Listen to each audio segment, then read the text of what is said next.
Quels sont les 5 signes qui montrent que nous sommes à la fin du monde? C'est quoi la fin du monde? Et quelle différence y a-t-il entre la fin du monde et la fin du temps? Et quelle différence y a-t-il entre le retour de Jésus et la fin du monde? Je crois qu'après cette vidéo, ta vie ne sera plus la même. Ta vie ne sera plus la même. Mon ami, après cette vidéo, tu seras béni. Raison pour laquelle je te recommande, assis-toi, prenez un peu à boire, prenez aussi à manger et soyez connectés parce que le Saint-Esprit va te bénir. Dieu va te bénir. À tout à l'heure. Shalom.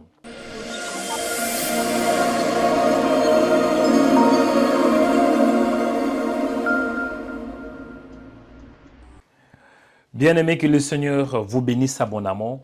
Bienvenue sur ma page de Joël Onekanda Ministries. C'est une page qui est là pour vous édifier, une page qui vous parle de prophétique, une page qui est sur YouTube, sur TikTok, bref. Joël Onekanda Ministries, c'est tout un média qui est là pour vous aider, en fait, de vous approcher du Seigneur Jésus-Christ. C'est Joël Onekanda, c'est mon nom.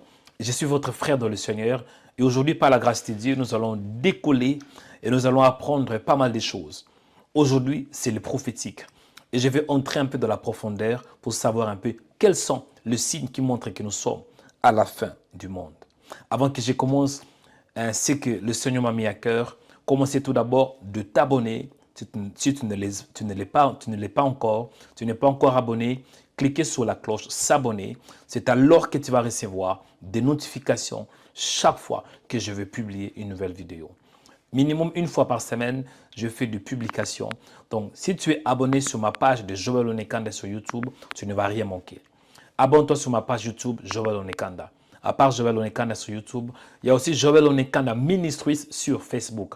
Tapez Joël Onekanda Ministries sur Facebook et vous allez me trouver. Il y a aussi Joël Onekanda Ministries sur TikTok, sur Instagram, ainsi que sur ma page, le site web de joelonekanda.com. Vous serez bénis. La question que je me suis posée, quels sont les 5 signes qui montrent que nous sommes à la fin du monde? Quelle différence y a-t-il entre la fin du monde et le retour de Jésus-Christ? Il faut bien comprendre cela, parce que je ne peux pas juste parler de moi-même.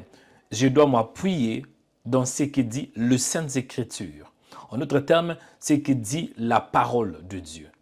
Je suis dans le livre de Matthieu, chapitre 24, verset 3. Ça, c'est un des disciples qui pose une question très importante au Seigneur Jésus. Il dit, « Dis-nous, quand cela arrivera-t-il? Quel sera le signe de ton avènement et la fin du monde ?»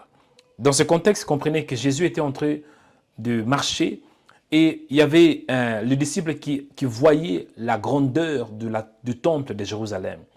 Et en voyant la grandeur du temple de Jérusalem, c'est alors que Jésus avait dit, il ne restera pas ici pierre sur pierre qui sera renversée. Et lorsque les disciples l'ont entendu, les disciples ont voulu savoir quand est-ce que la destruction du temple aura lieu. Ils posent une question, dis-nous quand cela arrivera-t-il? La première question, c'est tout d'abord la destruction du temple de Jérusalem. La deuxième question, le retour de l'avènement, ou bien l'avènement de Jésus, le retour de Jésus. La troisième question, c'est la fin du monde. Donc, il ne faut pas confondre le retour ou bien l'avènement de Christ et la fin du monde. Avant que la fin du monde ait lieu, il faut que Jésus revienne premièrement. Et avant que Jésus revienne premièrement, il fallait que les temples de Jérusalem soient détruits. Et les temples étaient détruits en l'an 70. Amen. Selon l'histoire, le retour de Jésus-Christ. Donc, en réalité, aujourd'hui, je ne vais pas parler du signe de la fin du monde. Je vais plutôt parler le signe de l'avènement de Christ. Parce qu'avant qu'il ait la fin du monde, il faut que Jésus revienne. Avant qu'il ait la fin du temps, il faut que Jésus revienne. Donc, aujourd'hui, je vais vous parler de 5 signes qui confirment que Jésus-Christ est à la porte. Amen. Les 5 signes pour montrer que Jésus-Christ est à la porte. En d'autres termes, le 5, c'est qui me confirme l'avènement de Christ, le retour de Jésus-Christ. Le premier signe, c'est la séduction au nom de Jésus-Christ. Dit la séduction au nom de Jésus. Quand on parle de la séduction, en d'autres termes, on voit l'égarement. l'égarement au nom de Jésus-Christ. Matthieu chapitre 24, versets 4 à 5. Que dit la Bible? Jésus leur répondit, prenez garde et que personne ne vous séduise, car plusieurs viendront sous mon nom, disons, c'est moi qui est le Christ, ils séduiront beaucoup de gens. Dans le premier signe, on voit la séduction. Beaucoup de gens viendront au nom de Jésus. Ils vont dire que oui, c'est moi qui est un bon serviteur, c'est moi qui est le Christ. Et ces gens vont aussi opérer des miracles. Et beaucoup de gens seront séduits. Mon frère, faites attention, parce que nous sommes à la saison de garement. Il y a beaucoup de gens qui vont venir pour séduire. Donc faites attention pour ne pas être séduit. Donc le premier signe, c'est la séduction au nom de Jésus.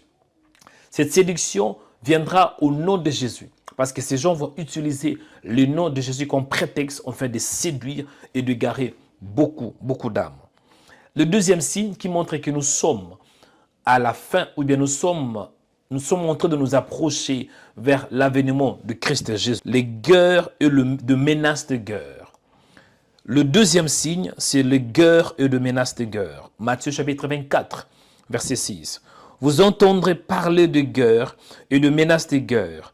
Attention, ne vous laissez pas troubler par ces nouvelles, car cela doit arriver, mais ce ne sera pas encore la fin.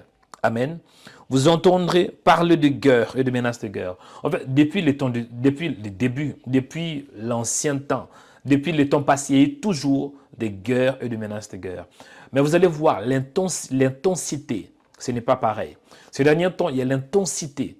Je pense que vous savez ce qui se passe dans le monde. Je n'ai pas besoin de vous détailler. Je ne vais pas dire les noms de quel pays. Mais vous savez, vous et moi, nous savons qu'il y a des pays qui sont dans des guerres. Et il y a aussi des menaces de guerre. Tout ça, ce sont des signes qui montrent que Jésus-Christ revient bientôt. Nous sommes en train de nous approcher vers la fin du monde. Donc le deuxième signe, c'est les guerres et les menaces de guerre. Le troisième signe qui montre que nous sommes à la fin du temps, ou bien à la fin du monde. Nous sommes en train de nous approcher à la fin du monde. Et le retour de Jésus-Christ est imminent. C'est tout d'abord la haine et la persécution contre les disciples de Jésus. La haine et la persécution contre les disciples de Jésus. Matthieu chapitre 24, verset 9. Alors on vous livrera au tourment et l'on vous fera mourir. Vous serez haïs de toutes les nations à cause de mon nom. Vous voyez, vous serez haïs de toutes les nations à cause de mon nom. Vous serez haïs de tout. Bref, ici on voit la persécution du monde entier envers le disciple de Jésus. Et vous et moi, vous avez déjà remarqué que dans certains pays, il y a la persécution. Il y a même ceux qui seront morts à cause du nom de Jésus. Et ça a déjà commencé. Dans plusieurs pays, il y a la persécution. Il y a la persécution des églises. Il y a la persécution des enfants de Dieu. Il y a la persécution des disciples de Jésus.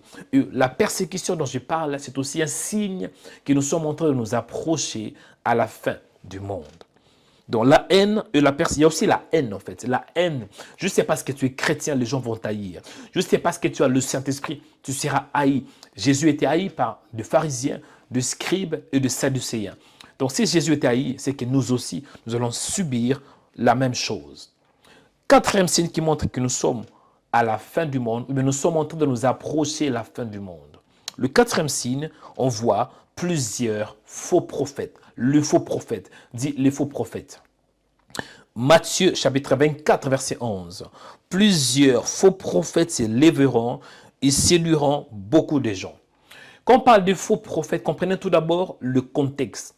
Le mot prophète, on voit tout d'abord un messager, celui qui apporte un message.